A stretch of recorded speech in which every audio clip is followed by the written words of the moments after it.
Hello दोस्तों, नमस्कार। मेरा नाम है राशिद अली और मेरे चैनल का नाम है CS स्टडी BC।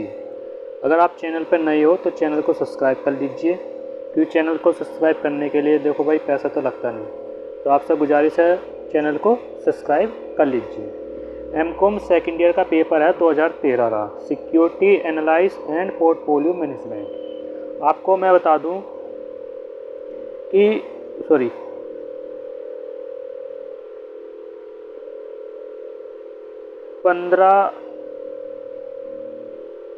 सॉरी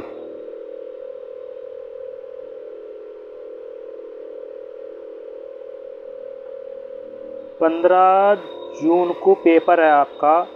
जिनके पास ओल्ड पेपर है, ठीक है भाई, जिन्होंने ओल्ड पेपर चॉइस कर रखे हैं उनका 15 जून को पेपर है, security analysis and portfolio management. तो मैं आपके लिए लाया हूँ भाई 2013 का मैनेजमेंट का पेपर, ये security analysis and portfolio management. तो आप देख लीजिए कि भाई किस तरह का पेपर आता है, किस तरह के इसमें क्वेश्चन आएंगे, ठीक है। सारा इसमें आपका दिया हुआ है। तो क्योंकि ये सिर्फ ओनली जो ओल्ड स्टूडेंट है, ठीक है भाई, जो ओल्ड स्टूडेंट है उनके लिए पेपर है। तो पहला क्वेश्चन देख लेते हैं कि आर्थिक विनियोग का अर्थ है कि, क्या अर्थ है भाई। देखो पूरे 100 क्वेश्चन है, 100 के 100 क्वेश्चन मैं लाया हूँ और आपका जो टाइमिंग है वो 11 बजे से 1 बजे तक का टाइमिंग रहेगा, यानी कि 2 घंटे आपको मिलेंगे 100 क्वेश्चन करने के लिए, ठीक है भाई। तो इसमें आपका क्वेश्चन हो जाएगा, आंसर इसमें हो जाएगा थर्ड। आर्थिक विनियोग का अर्थ है कि किसी संपत्ति से आय कमाने के लिए कोष का निवेश है, ठीक है भाई।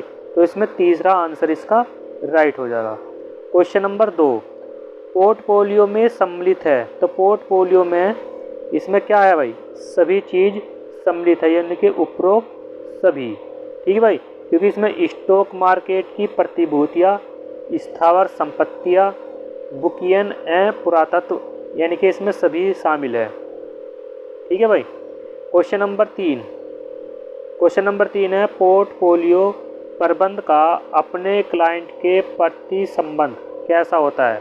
सेवक का होता है, विश्वास आश्रित दृष्टि का होता है, सलाहकार का होता है, या उपरोक्त में से कोई नहीं, ठीक भाई। क्वेश्चन नंबर 3 का जो इसमें आंसर हो जाएगा वो हो जाएगा आपका दूसरा, ठीक भाई, विश्वास आश्रित दृष्टि का होता है। क्वेश्चन नंबर 4, ब्रांड्स निम्न प्रकार के होते हैं। तो ब्रांड्स जो होते हैं वो होते हैं अशोधनीय ब्रांड्स, ठीक है भाई, इसका आंसर हो जाएगा 2।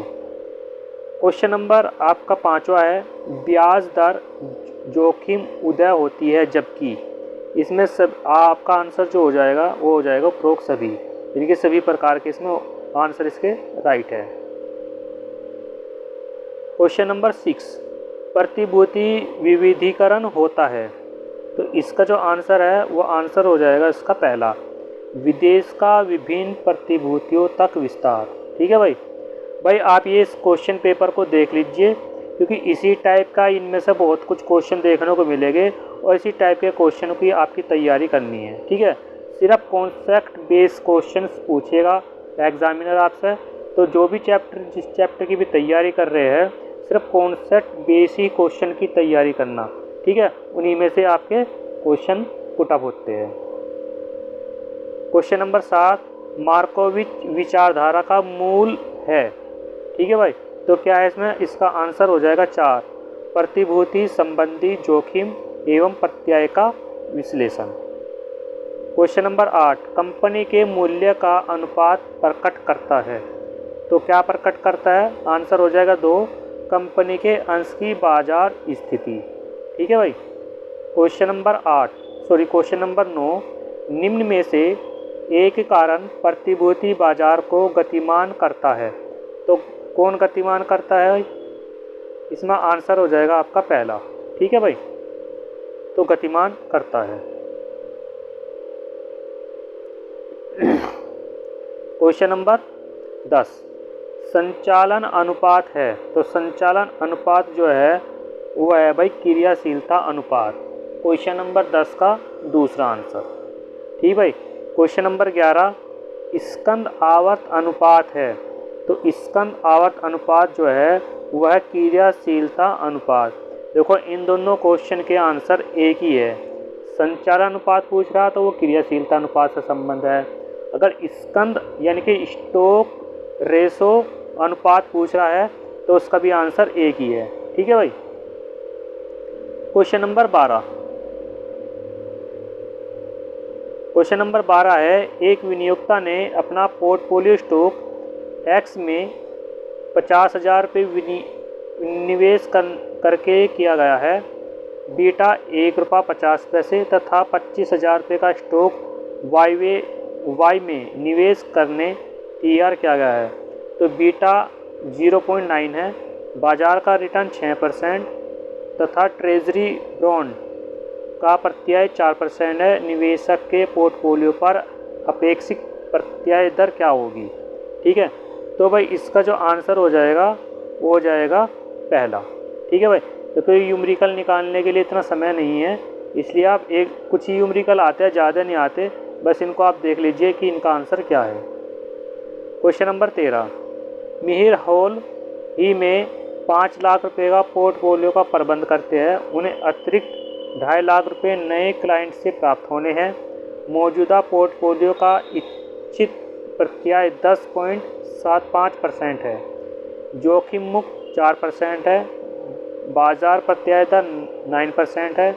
यदि मिहिर नए पोर्टफोलियो पर 11.5% के प्रत्याय की इच्छा रखते हैं तो पोर्टफोलियो में नए स्टॉक जोड़ने में औसत बीमा क्या होना चाहिए? तो इसका जो आंसर आ जाएगा वो आ जाएगा 1.50। ठीक है भाई। अगला क्वेश्चन है क्वेश्चन नंबर 14 निम्नलिखित सूचनाएं दी गई है, ज्ञात कीजिए स्टॉक ए के लिए कौन सा बीटा कोफिशिएंट संतुलित के साथ स्थिर है।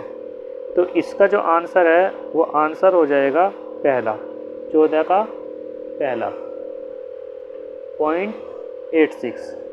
ठीक है भाई। क्वेश्चन नंबर 15 अनुमानित रोकड़ भाव है, ये क्वेश्चन है, इसका जो आंसर है वो आंसर हो जाएगा चौथा। ठीक है भाई। क्वेश्चन नंबर 16 इसका जो आंसर हो जाएगा वो हो जाएगा फोर्थ। ठीक है भाई।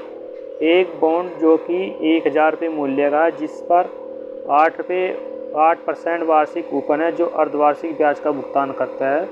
बॉन्ड का भुगतान 15 वर्षों में किया जाना है। भुगतान के समय सामान्य प्रत्याय दर कितनी है? 11%। तो बॉन्ड का मूल्य पूछ रहा है। ठीक है भाई। तो इसका फोर्थ आंसर है। क्वेश्चन नंबर 17 क्वेश्चन नंबर 17 का जो आंसर इसमें हो जाएगा वो इसका भी फोर्थ हो जाएगा। ठीक है भाई। क्वेश्चन नंबर 18 इसका आंसर हो जाएगा पहला। ठीक है भाई। 18 का पहला हो जाएगा। क्वेश्चन नंबर 19 इसका आंसर हो जाएगा भाई पहला। ठीक है भाई। देख लीजिए, क्योंकि इतना समय नहीं है भाई न्यूमेरिकल क्वेश्चन आपको निकाल के समझा दे। ठीक है भाई।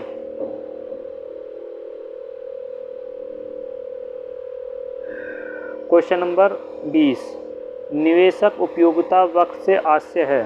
तो इसका जो आंसर हो जाएगा वो हो जाएगा पहला, निवेशकों की जोखिम तथा प्रत्याय पूर्वाधिकार। ठीक है भाई। क्वेश्चन नंबर 21 एक योग्य पोर्टफोलियो वह है जो यानी कि उक्त सभी यानी कि सभी कार्य कर सकता है, केवल जोखिम पूर्ण संपत्ति को रखता है, जोखिम मुक्त एवं जोखिम युक्त संपत्तियों को रखता है, एक निश्चित जोखिम संपत्ति पर अधिकतम लाभ देता है। तो इसमें इसका आंसर हो जाएगा फोर्थ। ठीक है भाई। क्वेश्चन नंबर 22 क्वेश्चन नंबर 22 है योग्य अग्रणी को ज्ञात करने से आशय है। तो इसका जो आंसर हो जाएगा वो हो जाएगा वह पहला, निवेशक की रुचि जो कि जोखिम तथा प्रत्याय से संबंधित है के आधार पर सबसे अच्छा पोर्टफोलियो जो योग्य अग्रणी पर आधारित हो का पता लगाना है। ठीक है भाई। तो क्वेश्चन नंबर 23। क्वेश्चन नंबर 23 है, निम्नलिखित में से SML का सही समीकरण कौन सा है? तो सही समीकरण है इसमें भाई पहला। क्या है भाई? पहला आंसर इसमें राइट है। क्वेश्चन नंबर 24, जोखिम युक्त संपत्ति का बीटा है किसके बराबर है भाई? इसमें आपका 24 का आंसर हो जाएगा दूसरा। कौन सा हो जाएगा भाई? इसका दूसरा आंसर हो जाएगा। ठीक है भाई।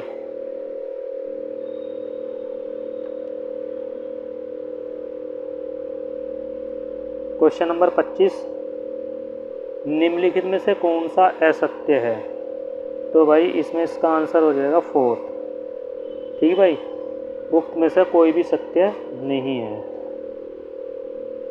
क्वेश्चन नंबर 26, निम्नलिखित में से कौन सा कथन सत्य है? तो क्वेश्चन नंबर 26 का जो आंसर हो जाएगा वो हो जाएगा उपयुक्त सभी। ठीक है भाई। एक म्यूचुअल फंड का शुद्ध संपत्ति मूल्य NAV एक म्यूचुअल फंड इकाई का मूल्य होता है, वो किसके बराबर होता है भाई? इसका आंसर जो हो जाएगा वो हो जाएगा इसमें 4। प्रतिभूतियों का बाजार मूल्य जिसमें कॉर्पस का निवेश किया गया है। क्वेश्चन नंबर 28,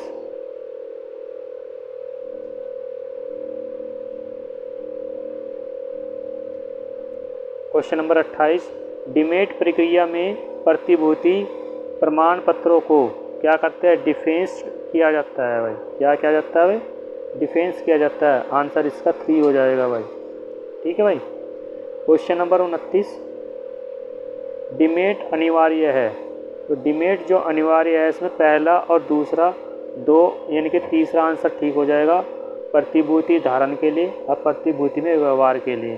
तो इसका 29 क्वेश्चन नंबर 29 का सॉरी भाई ये नहीं होने का। इसका जो आंसर है वो है दूसरा, प्रतिभूति में व्यवहार के लिए। ठीक है भाई, सॉरी इस चीज़ के लिए सॉरी भाई। क्वेश्चन नंबर इसका आंसर दूसरा ठीक है। क्वेश्चन नंबर 30, डिमैटेरियलाइजेशन का अर्थ होता है। क्वेश्चन नंबर 30 का आंसर इसमें हो जाएगा आपका तीसरा, प्रतिभूतियों को पुनः भौतिक रूप में प्राप्त करना। क्वेश्चन नंबर 31, ठीक है भाई, निवर्णीकरण के पक्षकार है। ठीक है, क्वेश्चन नंबर 31 का इसमें आपका आंसर हो जाएगा 4, क्योंकि इसमें पहला ऑप्शन भी ठीक है, दूसरा ऑप्शन भी ठीक है, तीसरा ऑप्शन भी ठीक है, इसलिए इसमें इसका आंसर उपयुक्त सभी रहेगा ऑप्शन नंबर 4। ठीक है भाई। क्वेश्चन नंबर 32, डिपॉजिटरी पार्टिसिपेट का लाइसेंस रद्द किया जा सकता है। क्वेश्चन नंबर 32 का जो आंसर है वो किसके द्वारा किया जाता है भाई? वो सेबी के द्वारा किया जाता है। डिपॉजिटरी पार्टिसिपेट का लाइसेंस रद्द किया जाता है, वो किया जाता है सेबी के द्वारा। ठीक है भाई। क्वेश्चन नंबर 33, ब्याज दर में कमी स्टॉक बाजार के लिए लाभदायक है क्योंकि। क्वेश्चन नंबर 33 का जो आंसर है इसमें आपका वो आंसर हो जाएगा तीसरा, पहला और दूसरा यानी कि दोनों। ठीक है भाई। क्वेश्चन नंबर 34, एक पोर्टफोलियो प्रबंध को प्रत्याय में वृद्धि के लिए किन उद्योगों की प्रतिभूतियों का चयन करना चाहिए। तो इसमें क्वेश्चन नंबर 34 का जो आपका आंसर है वो आ जाएगा दूसरा, विकासशील उद्योग। ठीक है भाई। क्वेश्चन नंबर 35, पूर्वाधिकार अंशधारी, इसमें इसका जो आंसर हो जाएगा क्वेश्चन नंबर 35 का आंसर हो जाएगा तीसरा, दोनों, ये पहला और दूसरा ये दोनों हैं। ठीक है भाई। क्वेश्चन नंबर 36, ट्रेजरी बिल बाजार के गुण जो है वो सभी है। ठीक है भाई, उपयुक्त सभी है इसमें। क्वेश्चन नंबर 36 का आंसर 2 है। क्वेश्चन नंबर 37, विनियोग पर प्रत्याय अनुपात होता है, इसका जो आंसर है वह दूसरा, विनियोग व लाभ। ठीक है भाई। क्वेश्चन नंबर 38, निवेश के सट्टा योग्य साधन हैं। तो क्वेश्चन नंबर 38 का आंसर जो हो जाएगा वो हो जाएगा आपका 4th। ठीक भाई, उपरोक्त सभी। क्वेश्चन नंबर 39, वित्तीय संपत्ति तथा भौतिक संपत्ति में अंतर होता है। क्वेश्चन नंबर 39 का आंसर इसमें हो जाएगा आपका 4th, उपरोक्त सभी, यानी कि सभी इसमें अंतर होते हैं एक दूसरे के। ठीक है भाई। क्वेश्चन नंबर 40, निम्न में से कौन एक वित्तीय संपत्ति नहीं है। ठीक भाई, क्वेश्चन नंबर 40 का जो आंसर हो जाएगा वो हो जाएगा आपका दूसरा, डाकघर राष्ट्रीय बचत पत्र। ठीक, ये वित्तीय संपत्ति का नहीं है। क्वेश्चन नंबर 41, निम्न में क्या एक कृत्रिम व्युत्पन्न प्रतिभूति है। ठीक भाई, तो इसमें क्वेश्चन नंबर 41 का जो आंसर हो जाएगा वो हो जाएगा तीसरा, ऑप्शन एंड फ्यूचर। ठीक है, ऑप्शन एंड फ्यूचर। ठीक भाई।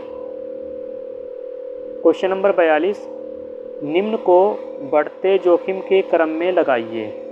ठीक भाई, तो इसका जो आंसर हो जाएगा वो हो जाएगा आपका 4th। ठीक, पहले क्रम पे क्या आएगा, सरकारी प्रतिभूति, इसके बाद आएगा बैंक में जमाए, फिर इसके बाद आएगा पारस्परिक निधि, और चौथे नंबर पर आएगा समता अंश। ठीक, नेक्स्ट क्वेश्चन भी मिलान का ही है भाई। क्वेश्चन नंबर 43, निवेश प्रक्रिया के संबंध में निम्न का सही क्रम क्या है। तो इसका आंसर जो हो जाएगा वो हो जाएगा 4th। तो पहले क्रम पर लगाएगा हम 30, निवेश नीति निर्धारण, फिर उसके बाद आएगा निवेश मूल्य का विश्लेषण, फिर उसके बाद आएगा पोर्टफोलियो का निर्माण करना। ठीक है भाई।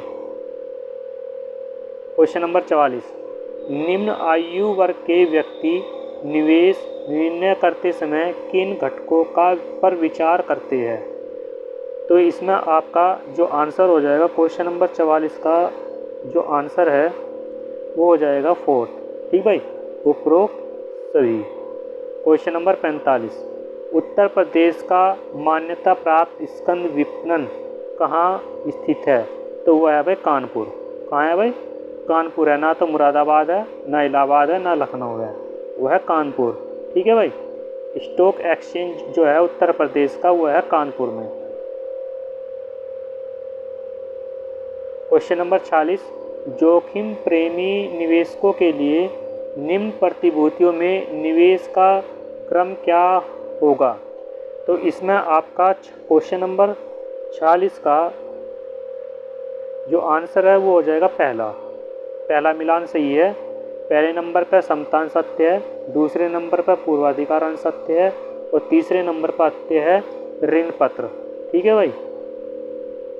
क्वेश्चन नंबर 47, एक निवेशक ने टेल्को के अंशों में 5 लाख रुपए, क्रम मूल्य 1250, अंकित मूल्य 1000 निवेशित है। कंपनी ने 8% लाभांश दिया, अर्जन प्रतिशत क्या है। तो इसमें इसका जो आंसर हो जाएगा वो आपका हो जाएगा दूसरा, 6.4%। क्वेश्चन नंबर 47 का दूसरा। क्वेश्चन नंबर 48, मुद्रा बाजार में किसका लेन देन नहीं होता। तो मुद्रा बाजार में पूर्वाधिकार अंशों का लेन देन नहीं होता।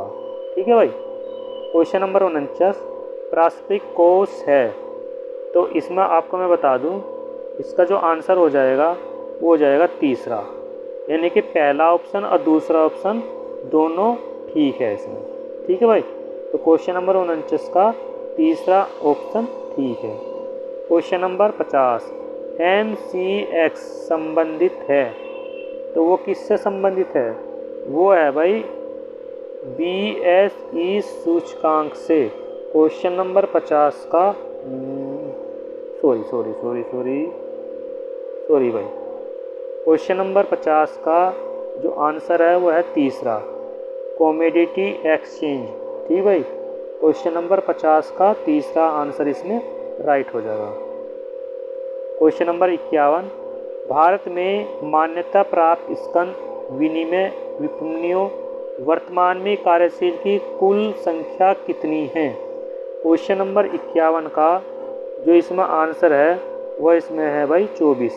यानी कि कुल कार्यशील स्टॉक एक्सचेंज है भारत के अंदर, वो है 24। ठीक है भाई। क्वेश्चन नंबर 52, किसी प्रतिभूति के लिए आधारभूत विश्लेषण का प्रयोग कब होता है?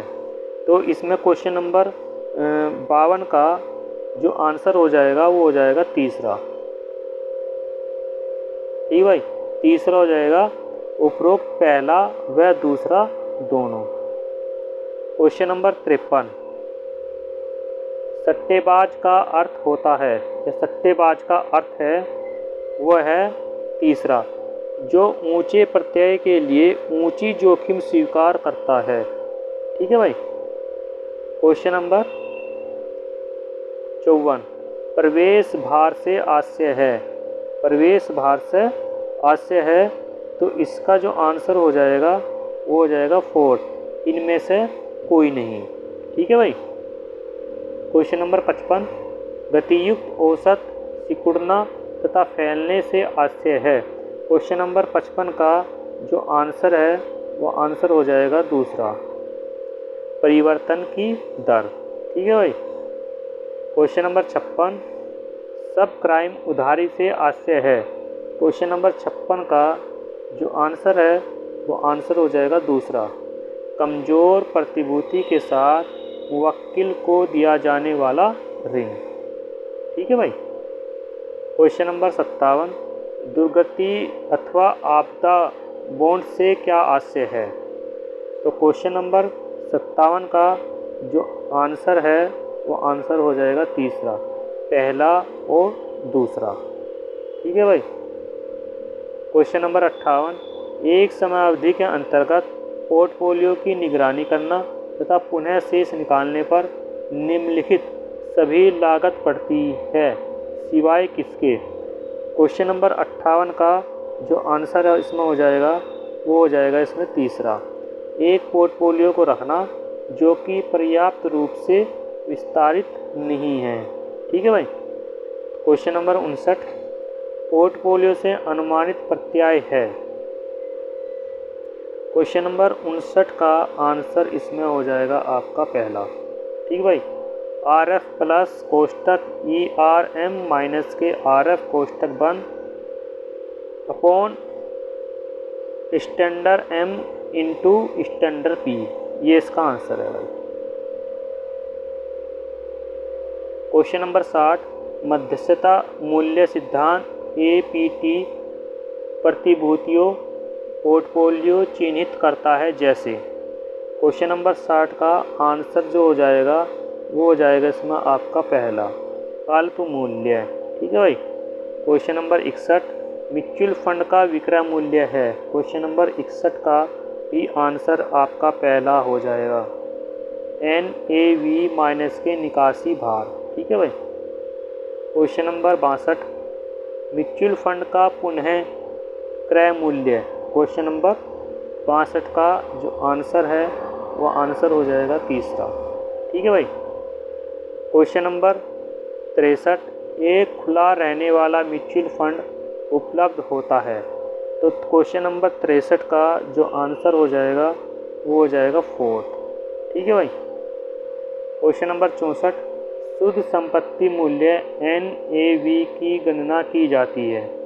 तो क्वेश्चन नंबर 64 का जो आंसर हो जाएगा वो हो जाएगा दूसरा, निवेश का पुस्तकीय मूल्य योजना के अंतर्गत प्लस शुद्ध प्राप्ति प्लस रोकड़ या योजना के अंतर्गत इकाइयों की संख्या। ठीक है भाई। क्वेश्चन नंबर 65, क्रमबद्ध जोखिम होती है। तो वो होती है भाई पहला। ठीक भाई, अपरिवर्तनीय जोखिम। क्वेश्चन नंबर 65 का पहला आंसर। ठीक है। क्वेश्चन नंबर 66, जेनसन्स का पोर्टफोलियो कार्य सूचकांक का सूत्र है, इसका आंसर हो जाएगा पहला। ठीक है भाई। क्वेश्चन नंबर 67, म्यूचुअल फंड संगठन के घटक है। क्वेश्चन नंबर 67 का जो आंसर हो जाएगा वो हो जाएगा तीसरा, कस्टोडियन। ठीक भाई, कस्टोडियन जो है इसका आंसर है। क्वेश्चन नंबर 68, रक्षात्मक अंशों का बीटा मूल्य है 1 से कम, इसका आंसर पहला हो जाएगा 1 से कम। क्वेश्चन नंबर 69, आक्रामक अंश की बीटा वैल्यू होती है तो वो होती है 1 से अधिक। ठीक है भाई। क्वेश्चन नंबर 70, सहसंबंध दर्शाता है कि बीच, इसका आंसर जो हो जाएगा वो हो जाएगा तीसरा, पहला और दूसरा दोनों। 70 का तीसरा आंसर इसमें राइट हो जाएगा। क्वेश्चन नंबर 71, 93.20 रुपये प्रति बिल के हिसाब से 182 दिन पहले 364 दिवसीय ट्रेजरी बिलों को निर्मित किया गया। वर्तमान में इनका बाजार मूल्य प्रति बिल 94.75 रुपये है। वर्तमान में बिल की उत्पादकता ज्ञात कीजिए। तो इसका जो आंसर आ जाएगा 71 का आ जाएगा तीसरा, 11.08% प्रतिवर्ष। ठीक है भाई। Question number 72, over the counter exchange of India की OTCEI विशेषताएं है। तो इसका जो आंसर है वो हो जाएगा 4, उपयुक्त सभी। क्वेश्चन नंबर 72 का। क्वेश्चन नंबर 73, प्रतिभूतियों के निरूपीकरण का अर्थ है। क्वेश्चन नंबर 73 का जो आंसर हो जाएगा वो हो जाएगा तीसरा, इलेक्ट्रॉनिक रूप में प्रतिभूतियों को धारण करना। क्वेश्चन नंबर 74, यदि संचालन अनुपात 75% है तो शुद्ध लाभ का अनुपात होगा। तो इसमें इसका जो आंसर है वो हो जाएगा 25%। ठीक है भाई। क्वेश्चन नंबर 75, समता अंशों की संख्या 5000 पे प्रति समता अंश, लाभांश 4 पे प्रति समता अंश, आय 10 रुपये प्रति अंश, अतः भुगतान अनुपात होगा। इसमें 75 का जो आपका आंसर हो जाएगा वो हो जाएगा पहला, 40%। क्वेश्चन नंबर 76, पोर्टफोलियो विश्लेषण। पोर्टफोलियो विश्लेषण क्या है भाई? इसका जो आंसर हो जाएगा वो हो जाएगा उपरोक्त सभी। क्वेश्चन नंबर 76 का चौथा ऑप्शन राइट है। क्वेश्चन नंबर 77, पोर्टफोलियो अपेक्षित प्रत्याय होता है। क्वेश्चन नंबर 77 का जो आंसर है वो इसमें आंसर हो जाएगा पहला, निहित व्यक्तिगत प्रतिभूतियों से प्रत्याय का भारित औसत है। क्वेश्चन नंबर 78, पोर्टफोलियो प्रत्याय विचरण क्या है भाई? तो इसमें आपका तीसरा ऑप्शन राइट हो जाएगा, निहित प्रतिभूतियों के भारित औसत से भिन्न। ठीक भाई। क्वेश्चन नंबर 79, प्रतिभूति विविधीकरण होता है। इसका जो आंसर हो जाएगा वो हो जाएगा आपका दूसरा। ठीक भाई, विशिष्ट जोखिम को कम करने के लिए। क्वेश्चन नंबर 80, विविधीकरण द्वारा कम होती है तो वो होती है भाई बाजार जोखिम। ठीक है। क्वेश्चन नंबर 81, विवेकशील निवेशक अंशों से अधिक निवेश होता है। तो इसमें क्वेश्चन नंबर 81 का जो आपका आंसर हो जाएगा वो हो जाएगा 4, सभी उपयुक्त अवस्थाओं में। ठीक है भाई। क्वेश्चन नंबर 82, यदि निवेशक के पोर्टफोलियो में कोष मूल्य के 75% अंश एवं 25% बॉन्ड्स हो तो वह होता है जोखिम प्रेमी निवेशक। इसका ऑप्शन हो जाएगा तीसरा, क्वेश्चन नंबर 82 का तीसरा आंसर। क्वेश्चन नंबर 83, इसका जो आंसर हो जाएगा तीसरा। ठीक है भाई। क्वेश्चन नंबर 84, कंपनी विश्लेषण में सम्मिलित है। क्वेश्चन नंबर 84 का जो आंसर हो जाएगा वो हो जाएगा आपका पहला, केवल परिणात्मक घटक। क्वेश्चन नंबर 85, यदि मूल्य अर्जन अनुपात 6 तथा अंश का बाजार मूल्य 72 है तो EPS की गणना कीजिए। तो इसमें इसका जो आंसर हो जाएगा क्वेश्चन नंबर 85 का पहला हो जाएगा 12 रुपये। क्वेश्चन नंबर 86, बम्बई स्कंद विनिमय में कंप्यूटरीकरण प्रक्रिया में समुचित रूप से कब कार्य करना शुरू किया? तो कब कार्य यानी कि कंप्यूटर पर कब कार्य शुरू हुआ? क्वेश्चन नंबर 86 का आंसर हो जाएगा दूसरा, 1994 में। ठीक भाई। क्वेश्चन नंबर 87, निम्न में से कौन सा कथन देवचाल सिद्धांत से संबंधित है? तो क्वेश्चन नंबर इसका आंसर इसका हो जाएगा दूसरा। ठीक भाई, 87 का दूसरा हो जाएगा आधारभूत एवं तकनीक। ठीक भाई, दोनों विश्लेषणों के विपरीत। क्वेश्चन नंबर 88, DDM का अर्थ है डिविडेंड डेप्थ मॉडल। इसका जो आंसर हो जाएगा वो हो जाएगा भाई आपका पहला। 89,